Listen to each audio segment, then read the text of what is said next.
मो चैनल को आपण मानक स्वागत। आज आम सोयाबीन बा सोया बड़ी रेसिपी आम प्रस्तुत करवा।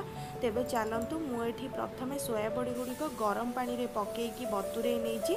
आपड़ चाहिए ठंडा पानी रे मध्य पकई पारे किंतु बहुत समय लगी था ठंडा पानी रे बतुरेवा द्वारा।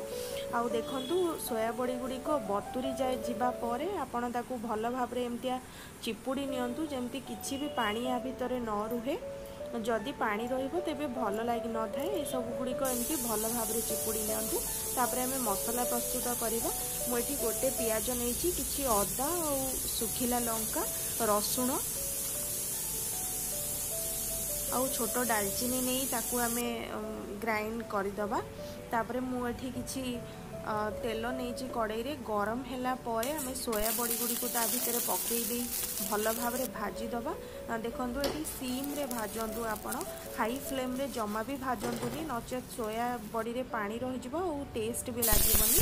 से कड़ाई रे आउ किछि तेल नहीं आलू गोटे आलू नहीं मुझे ताकू भी भल भाव भाजी दउछि। आपण चाहिले आलू नहीं पारंती न नहीं भी पारंती। तो किसी समय कभर करदे। देखु आलू ये भल भाव सिझी जाइए और आलूर रंग चेंज हो गलानी। एबे ताकू आमे काढ़ीदबा। से कड़े में किसी रिफाइन ऑयल नहीं आपड़ चाहिए सोरिष तेल नहीं पारे।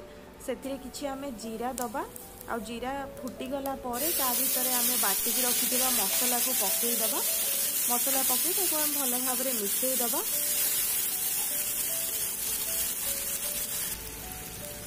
तापरे मुझे किसी आउ किसी पानी देइछि मसला सिझिबापई और लुण हलदी पकई भल भाव मिसई नहीं। आपड़ चाहिए परे मध्य पानी दे पारिबे। बहुत लोक सेमिति करंती मु किंतु एमिति करे टेस्ट तो भल लगी थाए। आपड़ थरे ए उपाय करंतु और मते जणांतु आपनको केमिति लागिला। देखंतु तापरे मु काटिकी रखिथिबा टमाटा मध्य या भितर पकई देइछि जेमति मसला सिझिला बेलकु टमाटा भी भल भाव सिझी जाइथिबो। बहुत लोक अछंती मसला कषि ही गला परे ताकू पकाती मुझे किंतु पकई देइछि। देखंतु मु कभर कर देइछि आ मझरे मझरे ताकू घांटी दउथबो नहले तळे लागि जिवो। एटी मसला रु पानी भल भाव सुखी जाइछि। या भितर आमे सुखा मसला देदबा किछि जीरा गुंड धनिया गुंड और गरम मसला गुंड देदबा। दे भल भाव मिसईदबा और जेमिति तले न लगी जाए ता भितर किछि पानी मिसई देइछि मु नचेत तले मसला लागि जिवो। कि समय कभर करनबा। देखंतु किछि समय पर देखिबा जे मसला ऊपर तेल देखा जाउछि। मु जानिनी आपनको देखा जाउछि कि नहीं भल भाव रे।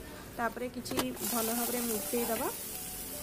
ये मसला रे पानी भल भाव सुखी जाइए आ सोया बड़ी और आलू को ता भितर पकई ताकू मिसईदबा आउ किछि पानी दबा। आपण जेतिकी ग्रेवी करने को चाहूँगी से अनुसार पानी दिंतु। नचेत बेसी पानी कले सोया बड़ी गुड़िक भल लगी न थाए पाणिचिया लगी थाए। आउ किछि समय पई एको कभर करि नबा।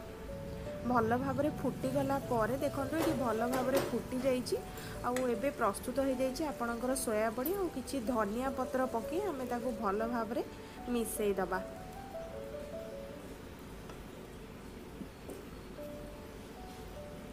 आपण एक रुटी रे बा परोटा रे खाई परिबे बहुत टेस्टी लगी थाए। हाँ चाउल रे मध्य खाई परिबे किंतु रुटी और परोटा रे खाइले बहुत टेस्टी लगी थाए और बहुत सुंदर देखा जाउची। टेस्ट मध्य बहुत भल लगी थाए और बास्ना बढ़िया आसुचे। आपण माने मो चैनल को सब्सक्राइब करंतु, लाइक करंतु, शेयर करंतु।